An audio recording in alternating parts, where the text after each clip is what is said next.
Parang masarap Lalo yung... na kung merong ano, no? Kung meron sanang hinog na kamatis. Opo. Opo, ma'am. Kagabi lang kami nag-harvest eh. Tama bang idea namin, no? Pag hinog, orange na or hindi? Alin? Yung Oo, kamatis. Yung kamatis na bibili natin. Or laki, may laki siya. Pula. Dito, Ayun. ito. Tapos ang kamatis, ilang buwan, ma'am? 2. 2 months din ang harvest. So meron ng cornfield si ma'am. May cornfield na dito. Meron na siyang mga tomato. Ano? Ayan, ito to.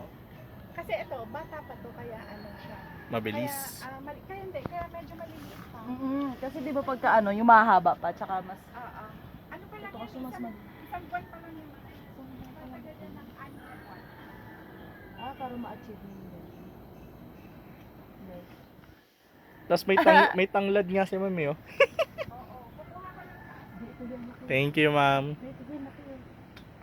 Ay, Kunin mo yun. ito.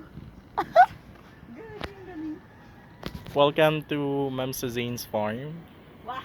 Wah! Currently, meron na po siyang corn. Charan!